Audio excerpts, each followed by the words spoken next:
بچوں کے درمیان عدل کرنا چاہیے، کیونکہ اس سے بڑے کام خراب ہوتے ہیں. جب بچوں میں فیوریٹزم کرنے لگتے ہیں نا، کسی بچے کو زیادہ امپورٹنس دینا، اس کی تعریفیں کرنا.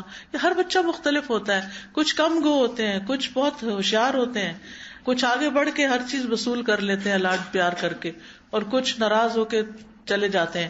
تو یہ ماں کا فرض ہے کہ پھر ہر بچے کو ایکولی امپورٹنس دے. وہ یہ نہیں کہ کچھ بچوں کو زیادہ فیوریٹ بنا لے اور کچھ کو چھوڑ دے. اسی طرح کلاس میں بھی کچھ بچے ذہین ہوتے ہیں، کچھ بچے ذرا کمزور ہوتے ہیں، تو کمزور بچوں کو پیچھے نہیں چھوڑ دینا چاہیے، ان کو بھی آگے بڑھانا چاہیے. پھر ان کا آپس میں کمپیریزن نہیں کرنا چاہیے کہ وہ کر سکتا تم کیوں نہیں کر سکتے وغیرہ وغیرہ. پھر اسی طرح ہر بات میں نہیں ٹوکنا چاہیے، صرف اہم چیزوں میں، کیونکہ جب چھوٹی چھوٹی باتوں میں ہم ان کو ٹوکنا شروع کر دیتے ہیں تو جو اہم چیز ہوتی ہے وہ ان کے اوپر سے پھر گزر جاتی ہے. پھر اسی طرح ہے کہ چھوٹی چھوٹی چیزوں میں ڈانٹ ڈپٹ سے کام نہیں لینا چاہیے، کیونکہ جن پر سے قلم اٹھا لیا گیا ہے، یعنی خاص طور پہ بہت چھوٹے بچے، تو ان کو ہم کیوں ہر بات پہ مواخذہ کریں. یعنی بچہ جب تک بالغ نہیں ہوتا تو اس کا حساب نہیں، تو ہمیں بھی ان سے ہر بات کا حساب لینے نہیں بیٹھ جانا چاہیے.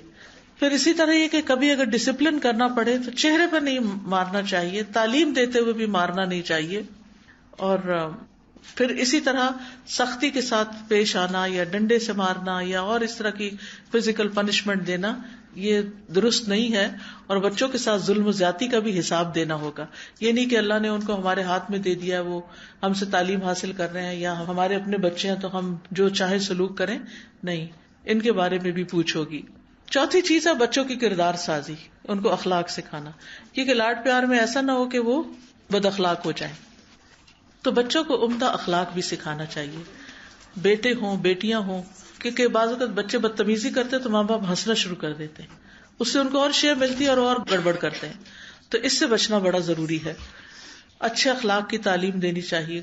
اور اس سلسلے میں سورۃ لقمان کی جو آیات ہیں وہ بہت زبردست ہے کہ کس طرح لقمان علیہ السلام نے اپنے بچے کو نصیحت کی تھی، یا بنی اقم الصلاۃ وامر بالمعروف وانہی عن المنکر واصبر علی ما اصابک. یہ بچے کو سکھایا جا رہا ہے، واصبر علی ما اصابک، اے میرے چھوٹے بچے نماز قائم کرو، نیکی کا حکم دو، برائی سے منع کرو، اور اس مصیبت پر صبر کرو جو تمہیں پہنچے.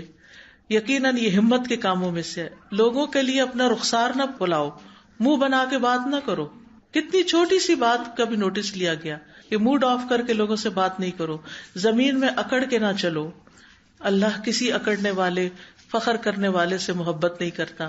اپنی چال میں درمیانہ روی اختیار کرو، اپنی آواز پست رکھو، والیوم لو رکھو. یہ قرآن کا حکم ہے، لقمان علیہ السلام کی زبانی بات سکھائی گئی ہے. بے شک سب آوازوں سے بری آواز یقیناً گدھوں کی آواز ہوتی ہے. تو یہ تربیت ہے، یہ کردار ہے جو قرآن نے سکھایا اور جس کی طرف توجہ دینے کی ضرورت ہے. والدین اپنے بچوں کو کھانے پینے، لباس، سونے جاگنے، گھر میں آنے جانے اور زندگی کے معاملات کے آداب بھی سکھائیں، کھانے کے آداب سکھائیں.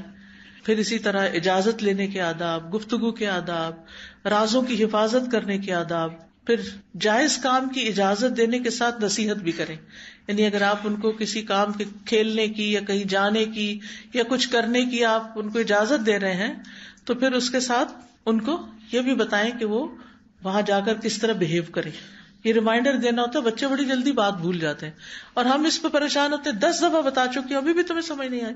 وہ معصوم شکل دیکھ رہے ہوتے ہیں کہ کون سی بات ہے 10 دفعہ کہی گئی، کیونکہ انہیں بھول چکا ہوتا ہے 10 دفعہ کا بھی. تو ہر دفعہ انہیں نئے سرے سے بتانے کی ضرورت ہوتی ہے کہ کیا کریں کیا نہیں. ابو حیان تیمی اپنے والد سے روایت کرتے ہیں، وہ کہتے ہیں کہ میں نے ربیع ابن خیثم کی بیٹی کو دیکھا، وہ ان کے پاس آئی، کہنے لگی ابا جان میں کھیلنے چلی جاؤں.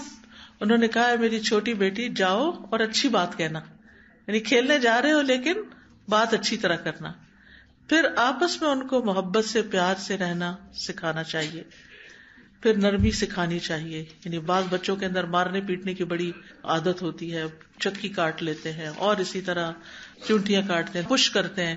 کچھ بچے بڑے وائلنٹ ہوتے ہیں بچپن سے ہی، یعنی کہ ماں باپ نے سکھایا ہوتا ہے لیکن ان کے اندر ہی کچھ اگریشن ہوتا ہے. بعض اوقات چھوٹا بچہ ہوتا ہے اس سے جلدی پیدا ہو جائے تو وہ جو چھوٹا رہ جاتا ہے وہ عام طور پر جیلس ہوتا ہے بعد میں آنے والے بچے سے اور نقصان پہنچاتا ہے اس کو. تو ان چیزوں کے بارے میں بھی خیال کرنا چاہیے.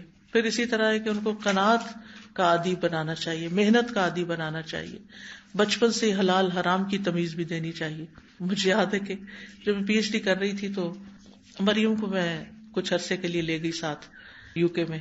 تو وہاں پر ظاہر ہے کہ جب بھی کہیں باہر گروسری کرنے جاتی ہے کچھ تو ہر چیز دیکھ کے کہ حلال ہے یا نہیں. تو ایک دن ایپل اٹھا کے کہتی ہے کہ ماما یہ حلال ہے. تو مجھے یہ بات کبھی بھی نہیں بھولتی کہ بچے بھی کانشیس ہو جاتے ہیں اور ہر چیز میں پوچھنا شروع کر دیتے ہیں کہ کیا حلال ہے اور کیا حرام ہے. پھر اسی طرح یہ کہ ادب سکھانے کے لیے کبھی کبھی مارنے میں بھی کوئی حرج نہیں، لیکن ایسی مار نہ ہو کہ وہ اس کے لیے نقصان دہ ہو یا اس کے اندر ضد پیدا ہو جائے یا وہ ڈھیٹ ہو جائے. نبی صلی اللہ علیہ وسلم اپنے گھر والوں کے بارے میں یا بچوں کے معاملے میں جب انہیں پتہ چلتا کہ کسی نے غلط بیانی کی ہے تو آپ اس سے اعراض برتتے تھے، یعنی ناراضگی کا اظہار کرتے تھے.